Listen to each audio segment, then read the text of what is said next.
Hello my dear aspirants, welcome to Roy academy learning point YouTube channel. বন্ধুরা, সম্প্রতি যে RRB জেই পরীক্ষা হলো তার 17/12/2024 থার্ড শিফটের সবকটি ম্যাথের কোশ্চেন এই ভিডিওতে সমাধান করে দেব। দেখো, এই ভিডিওটি তোমাদের upcoming RPF constable, NTPC, group D এবং রানিং যে টেকনিশিয়ান এক্সাম চলছে তার জন্য ভেরি ভেরি ইম্পর্টেন্ট। তাই প্রথম থেকে শেষ পর্যন্ত ভিডিওটি দেখবে। আর চ্যানেলে নতুন হয়ে থাকলে চ্যানেলটিকে সাবস্ক্রাইব করার পরে পাশে আসা বেল আইকনটিকে অল অপশনে সেট করে নেবে, ঠিক আছে? আর এই ভিডিওর নিচে ডেসক্রিপশন বক্সে আমাদের অফিসিয়াল টেলিগ্রাম চ্যানেলের লিংক দেওয়া আছে, টেলিগ্রাম চ্যানেলে জয়েন করে নেবে। তো চলো শুরু করা যাক। দেখো, আমাদের সবার প্রথম অঙ্কের প্রশ্ন রয়েছে 2 নম্বরে। প্রশ্নটিতে বলেছে দুটি সংখ্যার লসাগু তাদের গসাগুয়ের থেকে 7 গুণ বেশি।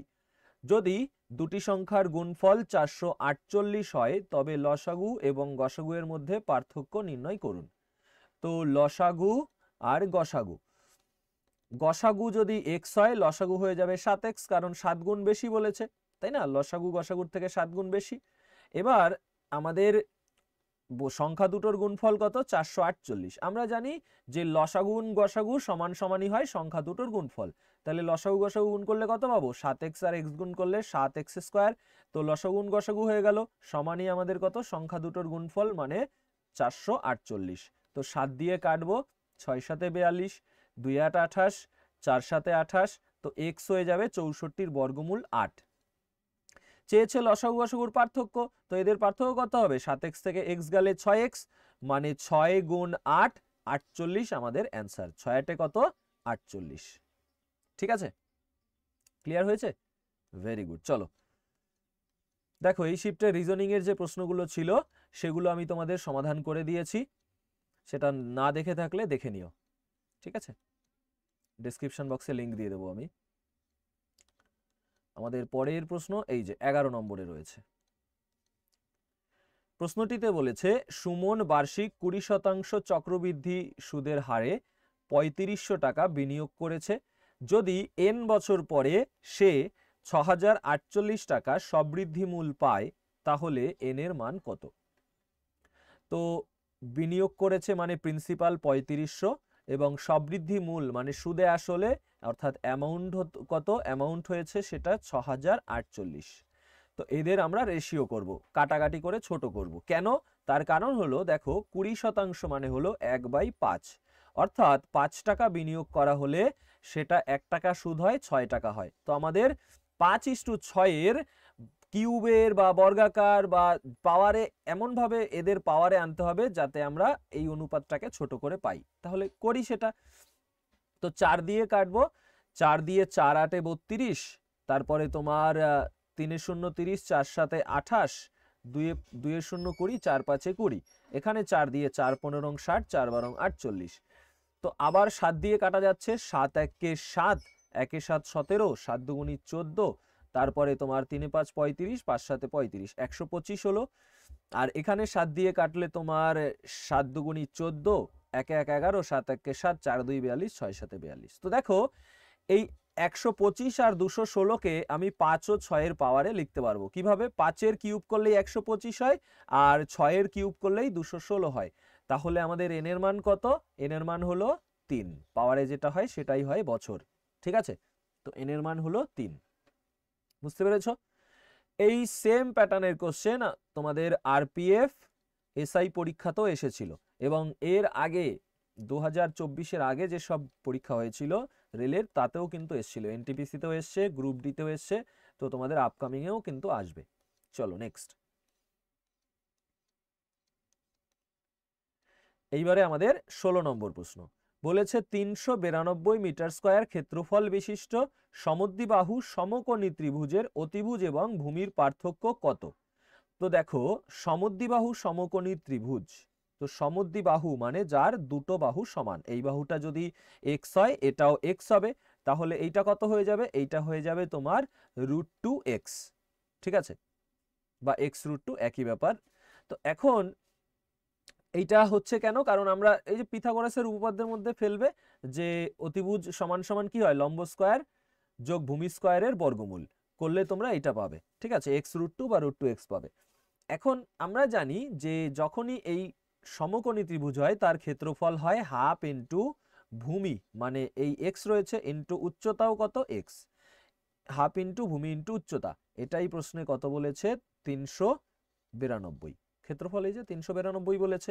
তো এক্স স্কোয়ার সমান সমান, দেখো দুইটা ওপাশে চলে গেলে আমাদের কি হয়ে যাবে, এই 1/2 দুইটা কোণাকোণি গুণ হলে 2 দুগুণি 4, 9 দুগুণি 18 8, 3 দুগুণি 6 রেখে 7, এক্স স্কোয়ার হলো 784, এক্স কত 28, কারণ 784 বর্গমূল করতে হবে, এপাশ থেকে বর্গ তুলে দিয়েছি, 28 হলো, ঠিক আছে। এইবারে চেয়েছেটা কি দেখি, চেয়েছে অতিভুজ ও ভূমির পার্থক্য। তো অতিভুজ কত এটা, ভূমি কত এটা। এবার √2 এর মান প্রশ্নে বলে দিয়েছে, √2 হলো 1.4, বসিয়ে দিলাম x, এটা অতিভুজ, মাইনাস ভূমি কত x, তো x মানে 1x, তাই না। তো 1.4 থেকে 1 বাদ গেলে হয়ে যাবে 0.4x। তো আমরা যদি 0.4x এর মান বের করি সেটাই হয়ে যাবে পার্থক্য। তো x রয়েছে তাই 0.4 গুণ করে দেব, হয়ে গেল 0.4x, ঠিক আছে। তো এখানেও 0.4 গুণ করে দেবো, অ্যান্সার পেয়ে যাব 4 28 112, এক ঘর আগে দশমিক, এটা আমাদের হয়ে গেল পার্থক্য। বুঝতে পেরেছো? চলো, ভেরি গুড। নেক্সট, আচ্ছা ওটা তো সায়েন্সের কোশ্চেন ছিল। এবারে আমাদের 22 নম্বর বলেছে, এত এর সরলীকৃত রূপ কোনটি।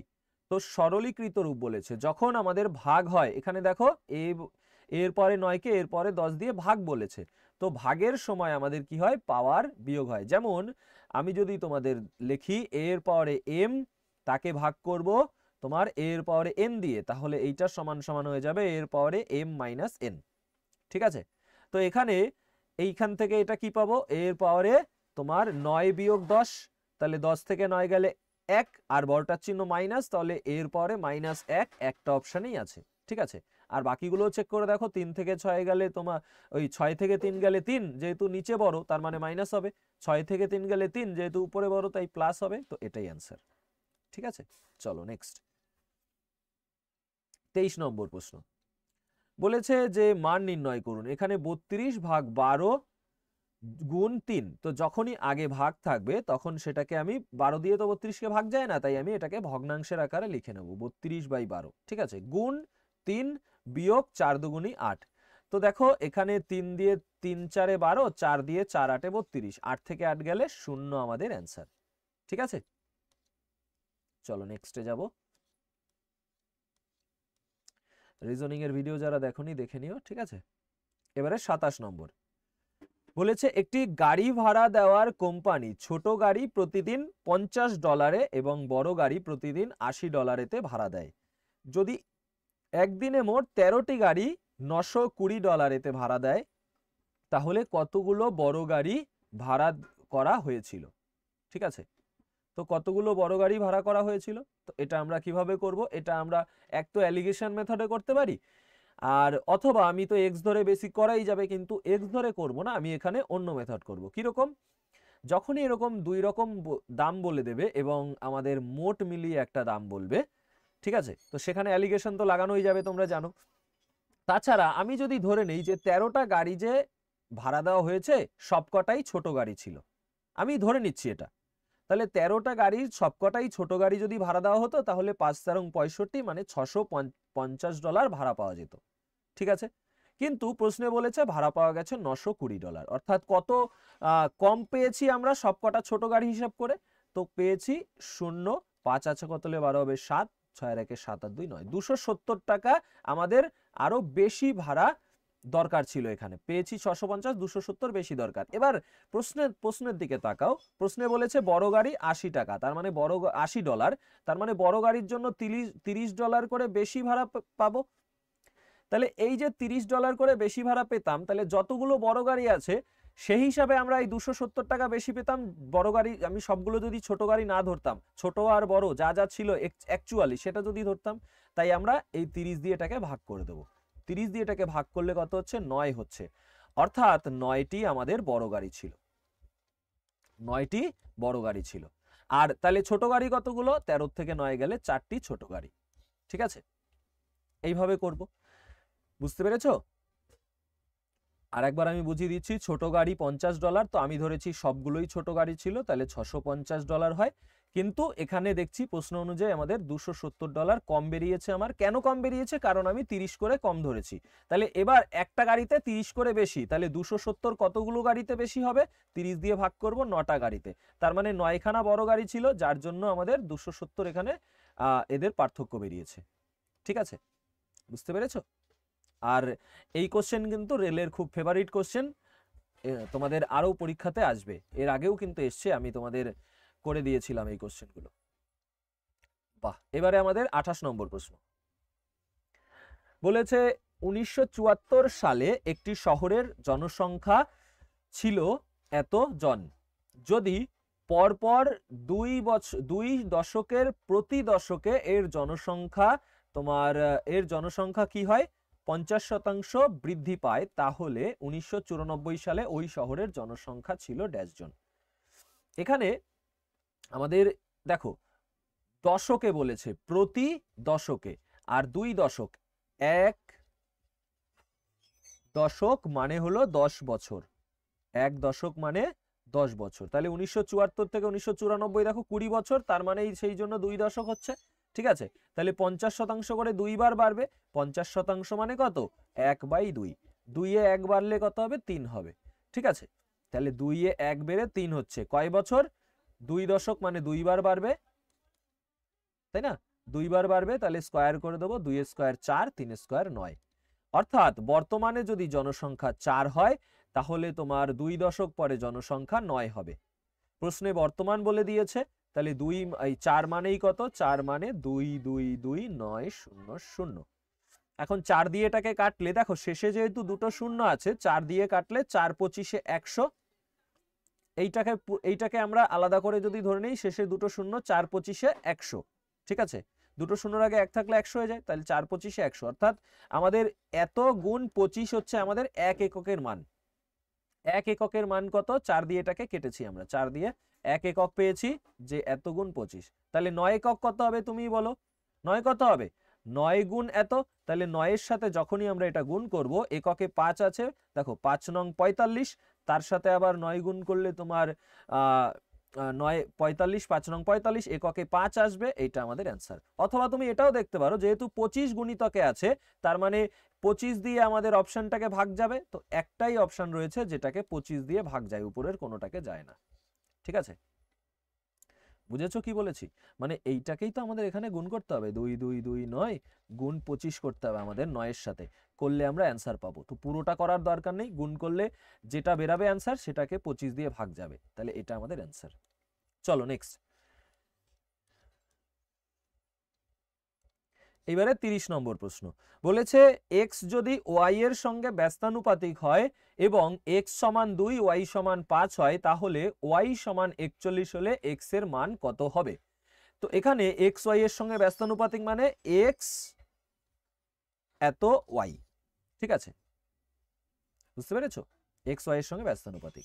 তো এইটাকে আমরা কিভাবে সমাধান করব? এই কোশ্চেন আসলে আমরা তো এক তো কে ধরে নিয়ে সমাধান করতে পারি, যেটা তোমাদের আমি এর আগে দেখিয়েছি ইসের ক্ষেত্রে, এএলপিতে এসছিল, আরপিএফ এ এসছিল। ঠিক আছে, তো সেখানে আমি দেখিয়েছি কিভাবে করতে হয়। আরও একটা শর্টকাট কি দেখিয়েছি, যে যখন আমি প্রথমে এটার এক্স নেব, কারণ এই এক্স এর মানই চেয়েছে, আর এই এক্স এর মান 2 বলেছে, এবারে এইটা আগে নেব, কারণ উল্টে যাবে ওয়াই এর ক্ষেত্রে। এক্স এর ক্ষেত্রে যদি এটার মধ্যে থেকে আগে নেই, ওয়াই এর ক্ষেত্রে এটার মধ্যে থেকে আগে নেব।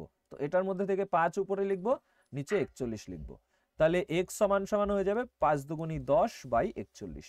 ঠিক আছে, আর বেসিক কনসেপ্ট তোমাদের আগে শিখিয়েছি। নেক্সটে যাব,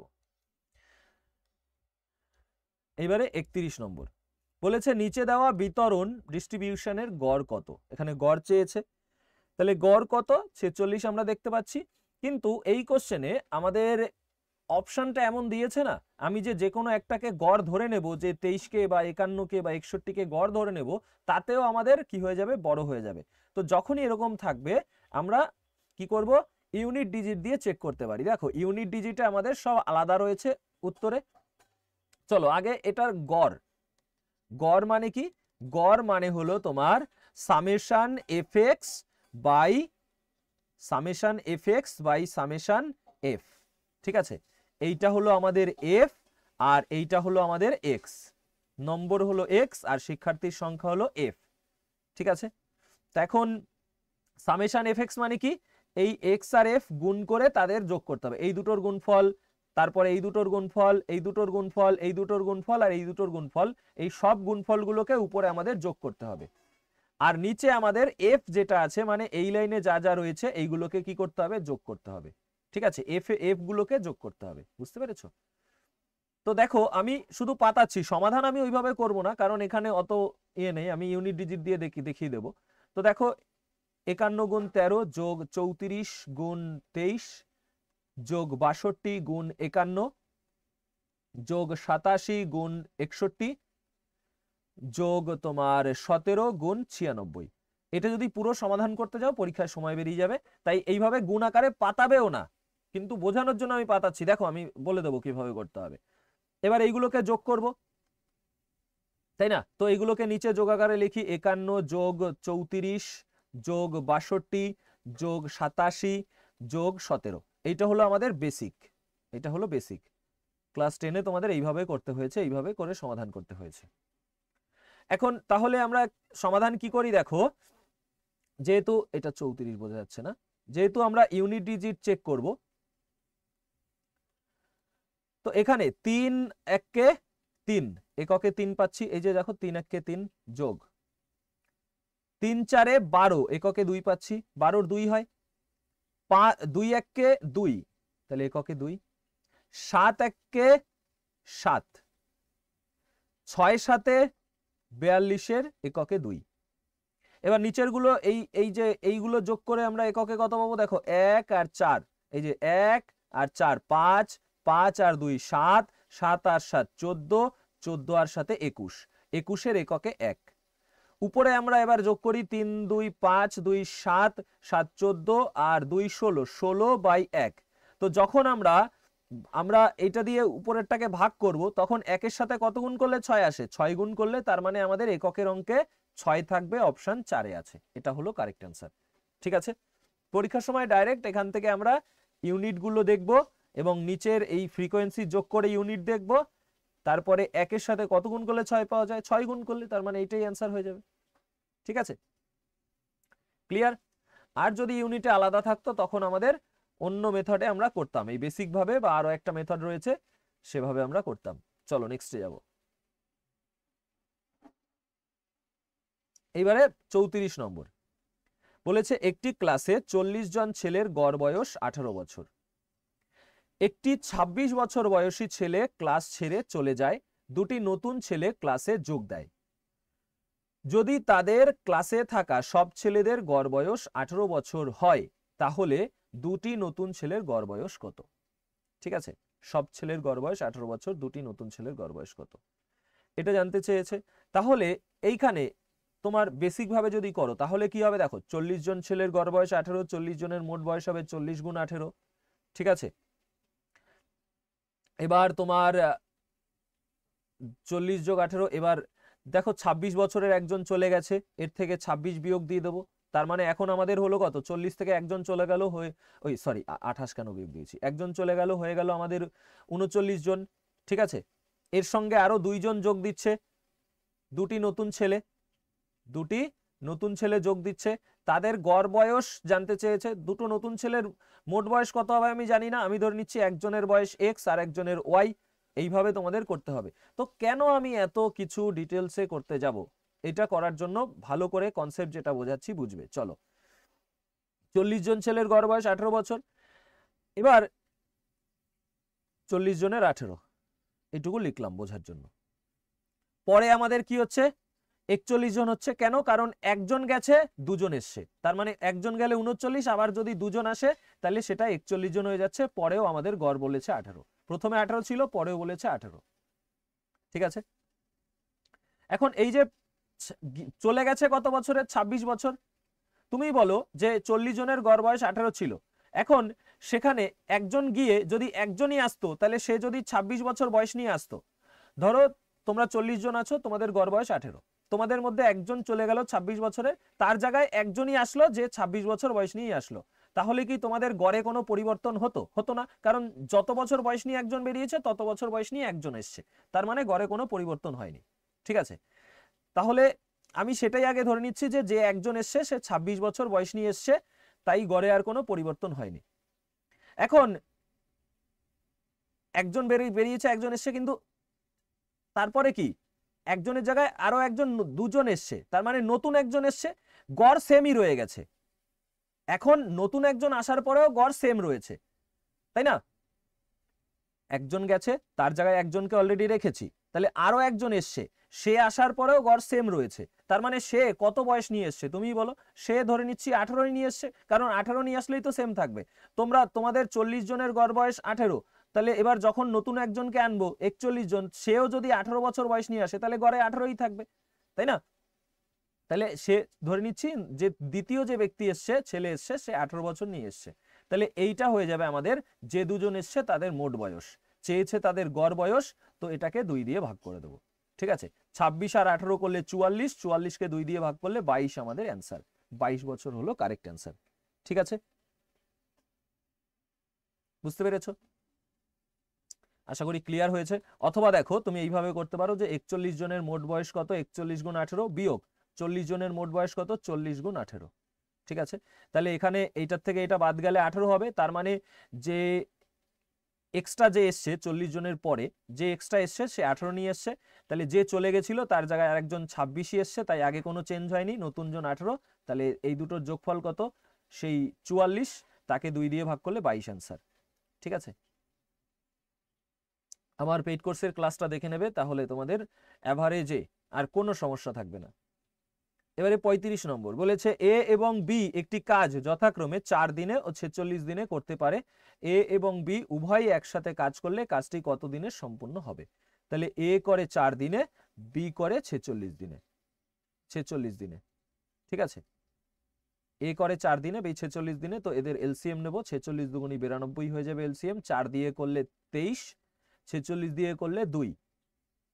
ঠিক আছে, তাহলে দুজনে একসাথে 23 আর 2 যোগ করলে কত, 25, তাহলে দুজনে একসাথে একদিনে 25 একক কাজ করে, 92 একক কাজ করতে কতদিন সময় লাগবে, 25 দিয়ে ভাগ করে দেব, 25 দিয়ে ভাগ করলে আমাদের 3 25 75 প্রথমে, তাহলে 3 পয়েন্ট সামথিং আমাদের অ্যান্সার আসবে, একটা অপশনই আছে। ঠিক আছে, নেক্সট। এবারে 37 নম্বর, একটি সংখ্যাকে 50% বৃদ্ধি করা হলে এততে পরিণত হয় সংখ্যাটি কত? 50% বাড়ানো, 50% মানে 1/2, তো 2 এ 1 বাড়িয়েছে 3, 3 মানেই বলেছে 3 1 2 0, চেয়েছে সংখ্যাটা কত, 2 কত, 3 দিয়ে কাটবো, 3 10 30। ঠিক আছে, 3 10 30, তারপরে তোমার এখানে 3 1 3 0, 3 4 12, 3 4 12, তাহলে এবার 0, তাহলে 2 দিয়ে 104কে গুণ করলে 208, তারপরে 0। ঠিক আছে, নেক্সট। এইবারে 45 নম্বর প্রশ্ন বলেছে এবি এবং সিডি হলো সমান্তরাল সরল রেখা এবং এইচআই হলো এমন একটি ছেদক যা এবি কে ই বিন্দুতে এবং সিডি কে এফ বিন্দুতে ছেদ করে। তাহলে AB R CD, A B C D সমান্তরাল সরল রেখা, এইচআই হলো ছেদক, এটা এইচ এটা আই, এইচআই হলো ছেদক, এবি কে ই বিন্দুতে আর সিডি কে এফ বিন্দুতে ছেদ করে। তারপর কি বলেছে, জি হলো এবি এবং সিডি রেখার মধ্যবর্তী এমন একটি বিন্দু যা এইচআই এর উপর স্থিত নয়। তাহলে জি হলো এবি আর সিডির মধ্যে অবস্থিত একটা বিন্দু, তো আমি বিন্দুটাকে এখানে নিচ্ছি, প্রথমে এপাশে নিয়ে নিচ্ছি, তারপরে আমরা যদি এপাশ থেকে না হয় তাহলে এপাশে নিয়ে নেব। ঠিক আছে, তো এইচ এর উপর অবস্থিত নয় কিন্তু এবিসিডির মাঝখানে। ঠিক আছে, তাহলে এই বিন্দুটার নাম কি, জি। তাহলে আমরা এটাকে মিলিয়ে দেই, কেন মেলাবো, কারণ এখানে আমাদের একটা ত্রিভুজ তৈরি হচ্ছে। তারপরে দেখো বলেছে ইজিএফ কত, 65 ডিগ্রি, তার মানে এই কোণটা কত, 65 ডিগ্রি।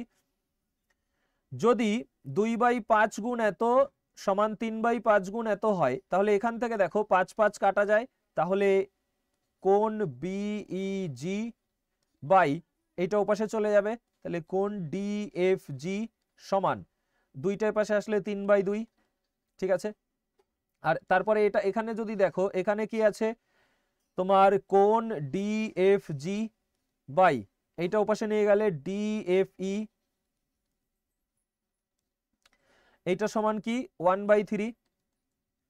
তো এখানে দুই জায়গাতে ডিএফজি আছে, তাই সমান করে নেই। তাহলে এখানে 2 গুণ করলে 2 × 1 = 2, 3 × 2 = 6, তাহলে দুই জায়গাতে ডিএফজি সমান হয়ে গেল। ঠিক আছে, এখন সবার ফার্স্টে যদি আমি দেখি, দেখো বিইজি কত 3 আছে, তো এটা তো রেশিও পেয়ে গেলাম, বিইজি ডিএফজি আর ডিএফ এর রেশিও পেয়েছি। তাহলে এটাকে 3টাকে আমি 3 থিটা ধরে নিচ্ছি, কারণ কোণ চেয়েছে। তাহলে আমি বিইজি এটা কত, তাহলে 3 থিটা ধরে নিলাম। আর এখানটায় এই কোণটা কি বলেছে দেখো, ডিএফজি কত হচ্ছে 2, তাহলে ডিএফজি এটা আমাদের কত হচ্ছে 2 থিটা। ঠিক আছে, 2 থিটা। আর ডিএফই মানে এই পুরোটা, এই যে এটা ডি, এটা এফ, এটা ই, এইটা, তাহলে এটা আমাদের 6 থিটা। ঠিক আছে, এখন এইখান থেকে আমাদের এইটুকু কত হবে, তাহলে এইটুকু হয়ে যাবে 6 থিটার থেকে 2 থিটা গেলে 4 থিটা, কারণ পুরোটা 6, এইটুকু 2, তাহলে 2 আর 4 করলেই 6 হয়। এইবারে এটা দেখো, এই যে ত্রিভুজটা আমরা পেয়েছি, এখানে একটা ত্রিভুজ রয়েছে, এই ত্রিভুজের 3টে কোণ যদি আমি কি করি, যোগ করি, কত হবে 180। তো 180 থেকে আমি যদি দুটো কোণ বাদ দেই, তাহলে এই কোণটা পেয়ে যাব, কারণ এই যে ত্রিভুজ, এই ত্রিভুজের 3টে কোণের যোগফল কত, যে কোনো ত্রিভুজের 3টে কোণের যোগফল 180, তার থেকে আমরা এই দুটো কোণ যদি বাদ দিয়ে দিই, তাহলে এই কোণটা পেয়ে যাব। এই কোণটার নাম কি আমাদের এফ ই জি। এই কোণটার মান কত হবে 180 মাইনাস 65 মাইনাস 4 থিটা। বুঝতে পেরেছো?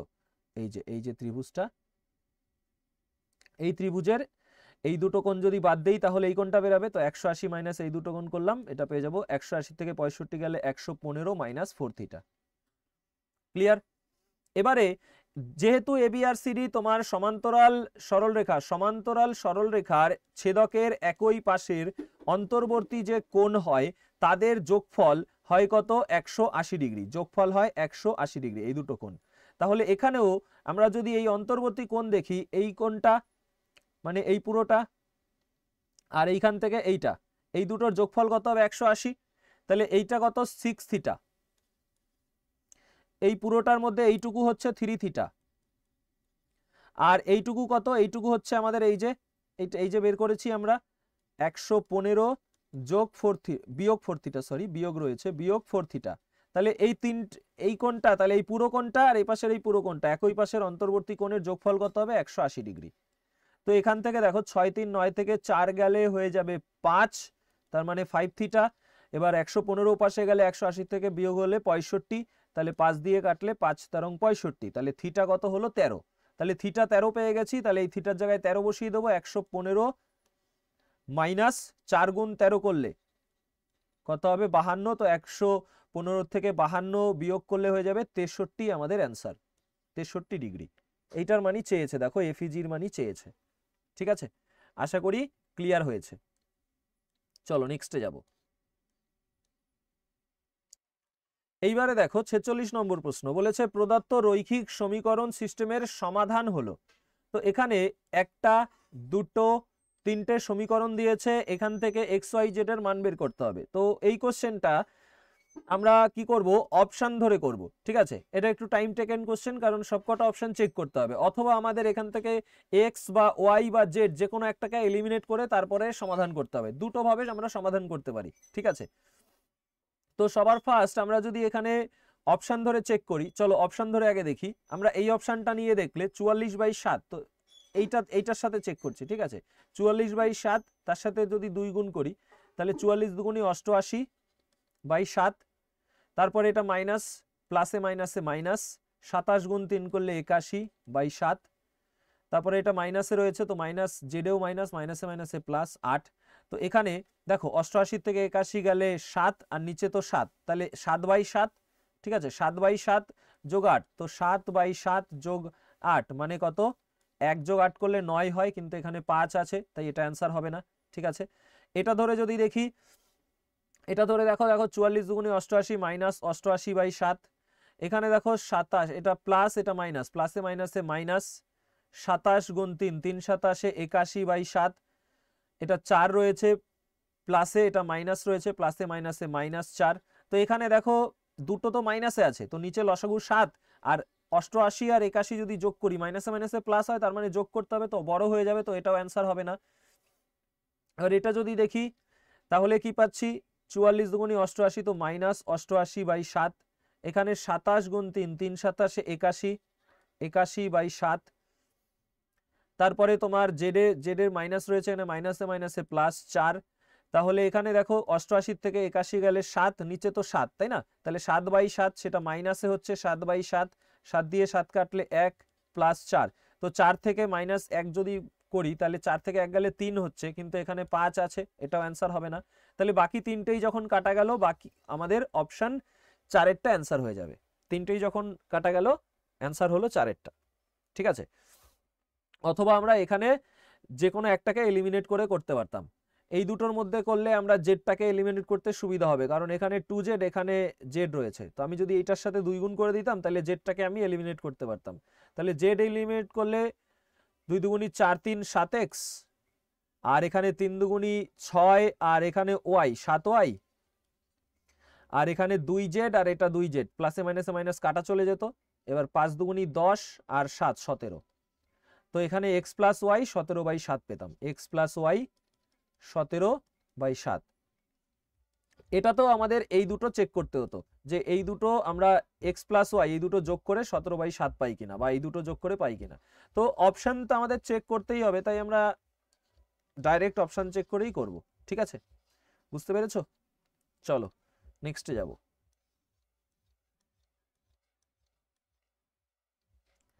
এইবারে 49 নম্বর প্রশ্ন, একটি স্তম্ভের পাদদেশ থেকে 44 মিটার দূরে অবস্থিত একটি স্থান থেকে স্তম্ভটির শীর্ষদেশের উন্নতিকোণ 60 ডিগ্রি। তো একটা স্তম্ভ, এটার পাদদেশ থেকে 44 মিটার দূরে অবস্থিত একটা বিন্দু, এখান থেকে এটার উন্নতি কোণ কত বলেছে, 60 ডিগ্রি বলেছে। এটা কত, 60 ডিগ্রি, ঠিক আছে। তাহলে 60 ডিগ্রির যে সংলগ্ন বাহু, এটা 1 অনুপাতে থাকলে এটা হবে √3, আর এটা হবে আমাদের 2, ঠিক আছে। এটা 1 হলে, এটা √3 হলে, এটা হবে আমাদের 2।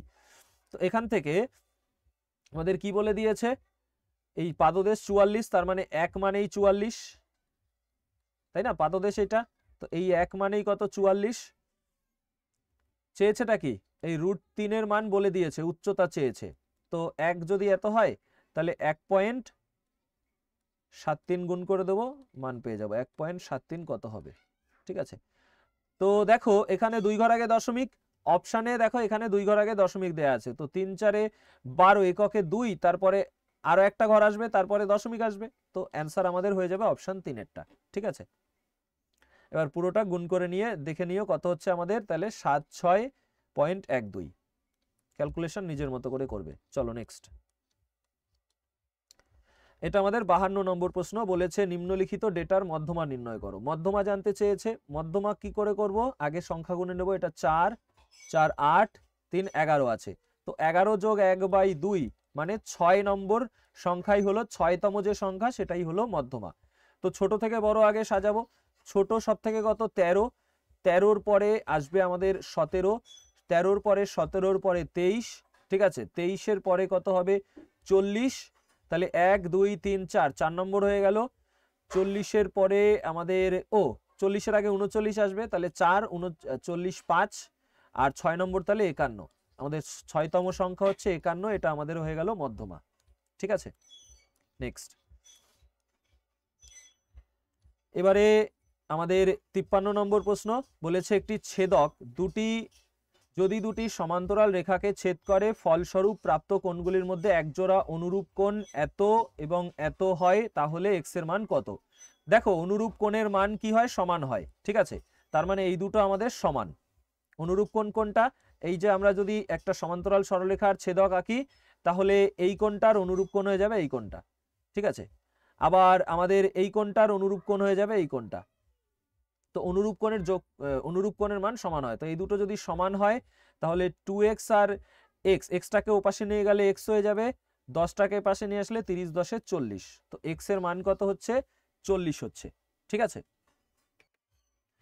আচ্ছা নেক্সট কোশ্চেনে যাব।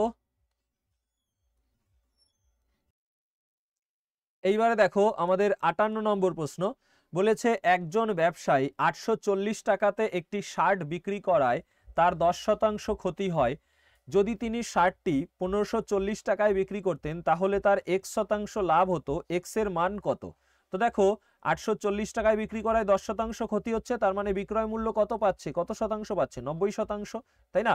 তাহলে 840 টাকা বিক্রয় মূল্য, সেটা মানেই 90%। 1540 মানে কত বের করব, ঠিক আছে? তো এখানে কাটাকাটি, 0 0 কাটা, তাহলে 6 দিয়ে করলে 6 14 84, 6 দিয়ে 6 15 90, 14 দিয়ে 14 একে 14, 14 একে 14, তাহলে কত হচ্ছে 15 11 কত 165%। অর্থাৎ এই 1540 মানে 165%, তাহলে তার লাভ কত হচ্ছে 65% লাভ হচ্ছে, ঠিক আছে? এক্স এর মান কত 65, বুঝতে পেরেছো? কারণ আমরা সিপি সবসময় কি করি 100 ধরে নেই, ঠিক আছে? সিপি যদি 100% ধরি তাহলে 840 মানে 90%, এত মানে কত 165, তাহলে বিক্রি করে 65% তার লাভ হচ্ছে। নেক্সট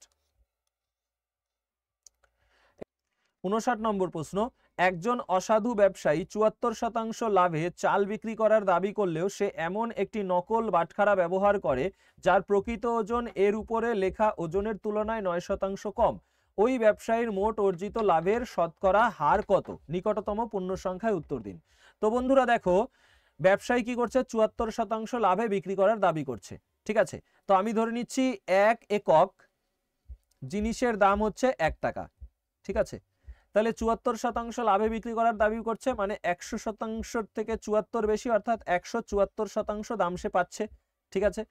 এবার যখন দিচ্ছে সে 9% কম ওজন ব্যবহার করছে, তার মানে সে দিচ্ছে কত ওজন, 100 থেকে 9 বাদ গেলে 91% ওজনের জিনিস দিচ্ছে, ঠিক আছে? মানে 91% ওজনের মানে 91% দামের জিনিস দিচ্ছে, ঠিক আছে? তাহলে সে যেটা দিচ্ছে তার উপরেই লাভ বা লস নির্ণয় করব। দিচ্ছে 91, কিন্তু টাকা পাচ্ছে কত 174-এর, তাহলে তার কত লাভ হচ্ছে 83 লাভ হচ্ছে। তো 91-তে লাভ হচ্ছে 83, শতকরা কত? সমাধান করলেই অ্যান্সার।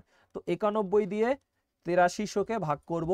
91 দিয়ে প্রথমে কয়বার যাবে, 9 নং 81, 9 বার যাবে, ঠিক আছে? 9 1 9, 9 নং 81, তো 9 আছে কত হলে 10, 1 1 110। 91 দিয়ে এবার কয়বার যাবে, একবার যাবে, তার মানে 91। তাহলে দেখো একবার গেল, এবার 1 আছে কত হলে 10 হবে 9, 91% আমাদের অ্যান্সার হবে, ঠিক আছে?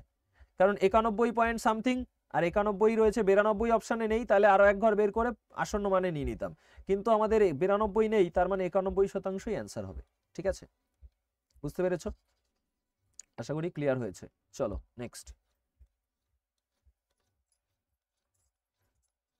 এর পরের প্রশ্নে যাব। এই যে 63 নম্বর, এখানে এত এর মান নির্ণয় করুন। মান নির্ণয় করতে বলছে, দেখো অপশানগুলো দেখো, প্রত্যেকটারই 3 সংখ্যার আগে দশমিক রয়েছে। এইখানে আমরা যখনই এই দুটো গুণ করব, 8 25 200, মানে শেষে দুটো শূন্যর পরে দশমিক, দশমিক উঠে যাবে এই সংখ্যার মধ্যে থেকে। এখানেও যখন আমি গুণ করব 4 5 20, শেষে শূন্য দশমিক উঠে যায়, দশমিক বসাতে হবে, দশমিক উঠে যাবে, তার মানে এই দুটোর মধ্যে কোনো দশমিক থাকবে না। এই দুটোতে দশমিক থাকছে না, এবার এই দুটোতে থাকবে, কারণ এখানে তো দশমিক রয়েছে, এখানে 6 দুগুণী 12, তার মানে এইটায় শেষে দশমিকের পরে 3 ঘর থাকবে এবং এককে 2 থাকবে, আর এটার এককে আছে 6, তাহলে 6 থেকে 2 গেলে কত হয় 4 হয়, তার মানে এককে 4 হবে আমাদের অ্যান্সার, ঠিক আছে? এবার যদি বেসিক ভাবে করে নেবে নিজের মতো করে, ঠিক আছে? গুণ করে যোগ বিয়োগ করে নেবে, আমি শুধু চেক করে দিলাম যে এইভাবে করে পরীক্ষার সময় করতে হয়, ঠিক আছে? এইভাবেই পরীক্ষা করলে অ্যান্সার পেয়ে যেতাম আমরা, তাই না? এখন 65 নম্বর বলেছে, যদি 3টি আসবাবের গড় দাম এত হয়, দামের অনুপাত এত হয়, দামের অনুপাত এত, তাহলে মোট কত? 7 5 12 3 15। 15 মানে কত? 1 5 7 6 5, এইটা না, 15 মানে এত গুণ 3, কেন? কারণ এইটা গড় বলেছে, এটাকেও মোটে নিতে হবে, এই তিনটে যোগ করে মোট পেয়েছি, তাহলে এইটার সাথে 3 গুণ করলে মোট হলো। তো 15 মানে এত, চেয়েছে সবচেয়ে দামি, সবচেয়ে দামি হলো 7, মানে কত? তাহলে এবার এখানে আমরা কাটাকাটি করব। কাটাকাটি করলে দেখো তোমার এই 15 দিয়ে যদি আমি এটাকে কাটি, 15 1 15, তারপরে 0 3 5 15 75, 15 1 15, তাহলে এককের অঙ্ক চেক করলেই হয়ে যাবে 3 1 3, তার সাথে 7 গুণ করলে 3 7 21, এককে 1 থাকবে, এই যে রয়েছে। আর এই যে কোশ্চেনটা, এটা তোমার এলপি পরীক্ষায় আসা কোশ্চেন, এলপি 2024-এই এসছে, সেম কোশ্চেন এলপি 2024 এসছে, সেই পুরো কোশ্চেন ডিটো ডিটো এখানে রিপিট করে দিয়েছে, ঠিক আছে? নেক্সট, এইবারে আমাদের 67 নম্বর, বলেছে 9 মিটার লম্বা, 5 মিটার চওড়া এবং 4 মিটার গভীর একটি আয়তঘনাকার কূপের প্রতি মিটার কিউব খনন করার খরচ এত হলে কূপটি খনন করতে মোট খরচ কত? তাহলে আয়তন বের করব, তাহলে কত মিটার কিউব মোট বেরিয়ে যাবে, 1 মিটার কিউবে 20, অততে কত, তাহলে 9 গুণ 5 গুণ 4, দৈর্ঘ্য লম্বা চওড়া গভীরতা মানে দৈর্ঘ্য প্রস্থ উচ্চতা গুণ করলেই আয়তন, তার সাথে 20 গুণ করবো, অ্যান্সার। তো এখানে 4 5 20, এটাতেও 0, তাহলে ইউনিটে আমাদের দেখো 4 5 20, তাহলে 2 দুগুণী 4, 4 নং 36, তারপরে দুটো 0, 3600 অ্যান্সার। ঠিক আছে, নেক্সট। আচ্ছা, এইবারে আমাদের 70 নম্বর বলেছে অনামিকা তার গাড়িতে এত কিমি দূরত্ব 61 কিমি প্রতি ঘন্টা গতিতে আর 225 কিমি দূরত্ব 45 কিমি প্রতি ঘন্টা গতিতে অতিক্রম করে, অনামিকার গড় গতি কত? গড় গতি চেয়েছে। দেখো আমরা জানি গড় গতি হলো মোট দূরত্ব বাই মোট সময়, তাহলে মোট দূরত্ব কত, 183 আর 225 যোগ করব, 5 3 8, 8 2 10 এর 0, 2 1 3 1 4, 408। আর মোট সময় কত, 61 কিমি বেগে যদি তোমার 183 কিমি যায় তাহলে তোমার 3 ঘন্টা সময় লাগবে, আর 45 কিমি বেগে যদি 225 কিমি যায় তাহলে কত সময় লাগবে তোমার, 3 ঘন্টা হলো 5 ঘন্টা সময় লাগবে, কারণ 45 দিয়ে 5 বারে যায়, তাহলে 5 আর 3 8, তাহলে মোট দূরত্ব বাই মোট সময় করলে গড় গতি, 8 দিয়ে কাটলে 5 8 40, 8 1 8, 51 হলো অ্যান্সার। ঠিক আছে, নেক্সট।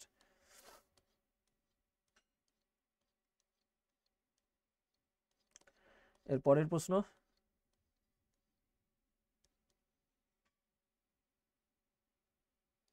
79 নম্বর বলেছে এ থেকে বি এর দূরত্ব এত কিমি, বিশাল এ থেকে 104 কিমি প্রতি ঘন্টা গতিতে বিতে যায় এবং 125 কিমি প্রতি ঘন্টা গতিতে এতে ফিরে আসে, তাহলে সেম ডিস্টেন্স সেম, যাচ্ছে আবার ফিরে আসছে, তো একই দূরত্ব যদি যায় আবার ফিরে আসে, তো সেখান থেকে আমাদের গড় গতি কি পাই, গড় গতি হয় 2xy by x plus y, তো x হচ্ছে একটা বেগ, y হচ্ছে আর একটা বেগ, তার মানে 2 গুণ 104 গুণ 125 ভাগ করব আমাদের এই দুটোর xy এর যোগফল, মানে এই দুটোর যোগফল দিয়ে, তো 200 তোমার 25 4 29, 229 দিয়ে ভাগ করব, এটা করলে আমরা অ্যান্সার পাবো। ঠিক আছে, তো এখানে 125 দুগুণী হয়ে যাবে 250, 250 গুণ 104 করব, তাহলে 25, 250 এর 0, 25 দিয়ে 4 25 100, 0, তারপরে আবার একটা 0, 25 একে 25 একে 26, এই তিনটা গুণ করবে, গুণ করলে এত পাবে, এটাকে ভাগ করব 229 দিয়ে, তো ভাগ করে অ্যান্সার পাবো, ভাগটা নিজে করে নেবে, 113.54 হয়ে যাবে আমাদের অ্যান্সার। ঠিক আছে, নিজের মতো করে ভাগ করে নেবে। চলো নেক্সট।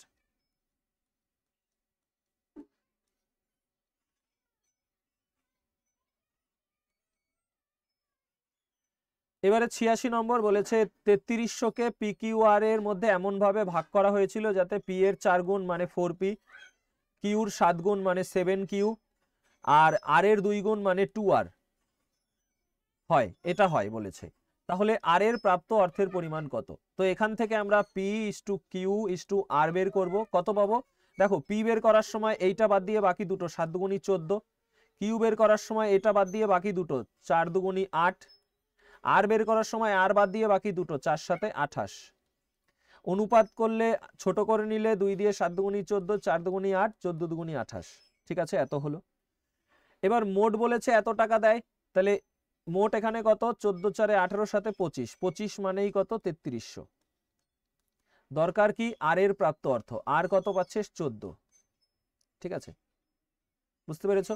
তো এবার এখান থেকে এটা সমাধান করব, তো 25 দিয়ে এটাকে কাটবো, 25 একে 25, 25 আছে কত হলে 33 হবে, 8 হলে 8 এর 0 80, 3 25 75, 5 এর 0 50, 25 দুগুণী 50, 14 দুগুণী 28 এর 8, হাতে 2, 3 14 42, আর 2 44 এর 4, হাতে 4, 14 একে 14 4 18, এটা অ্যান্সার।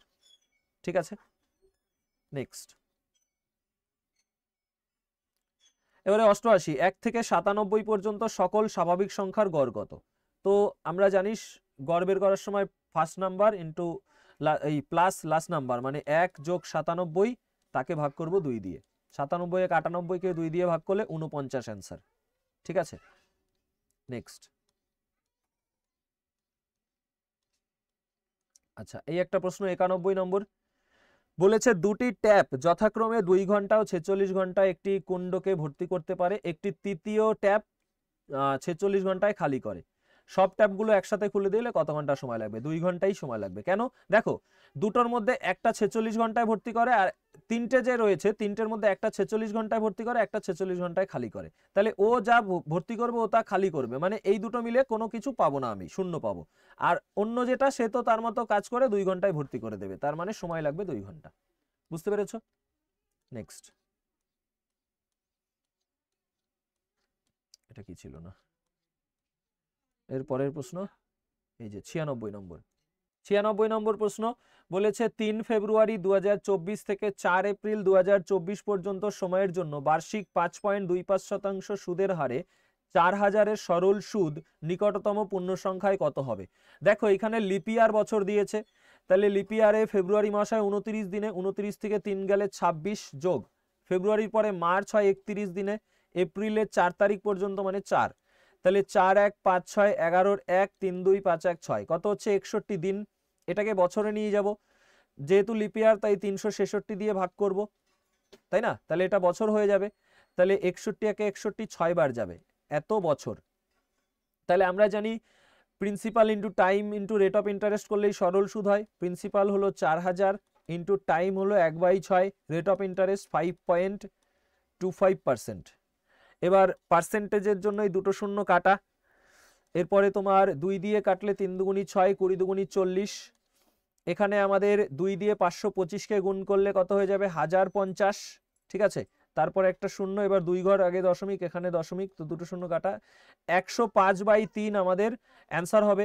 তো 105কে 3 দিয়ে করলে 3 3 9, 1 5 15, 3 5 15, 35 হয়ে যাবে কারেক্ট অ্যান্সার। ঠিক আছে, 35 হলো কারেক্ট অ্যান্সার।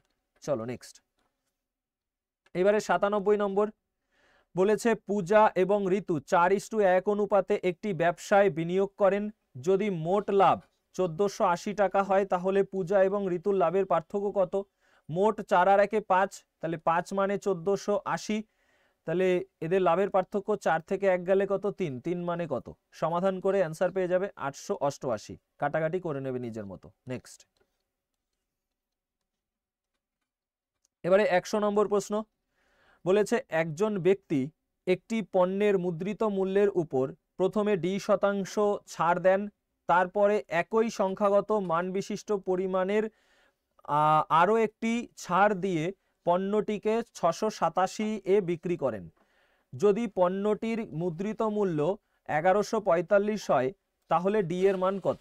দেখো, একটা পণ্য রয়েছে 1145 টাকা, সেটাতে প্রথমে একবার ছাড় দিল, একটা দাম পাবে, তার উপরে আবার একটা ছাড় দিল, দাম পাচ্ছে কত?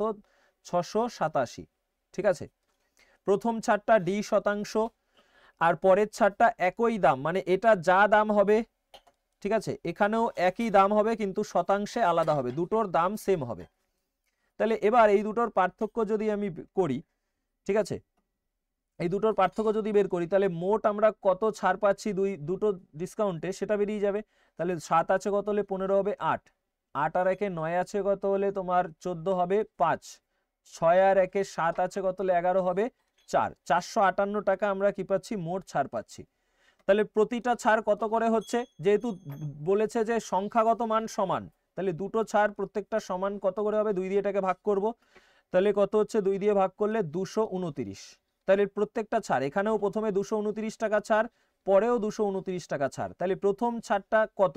দেখো 1145 টাকায় ছাড় পেয়েছে 229, শতকরা কত করলেই আমাদের ডি শতাংশ কত শতাংশ ছাড় পেয়েছে বেরিয়ে যাবে, তাই না? তো এটা সমাধান করতে হবে। এবার কাটাকাটি, তোমার এটা দিয়ে যদি কাটি, একবার 229 গুণ 5 করলেই আমাদের হয় 1145, 5 দিয়ে 100কে কাটলে 5 20 100, তো 20% হয়ে যাবে কারেক্ট অ্যান্সার। ঠিক আছে, 20%। ক্লিয়ার? আচ্ছা, আশা করি তোমাদের ক্লাসটা ভালো লেগেছে।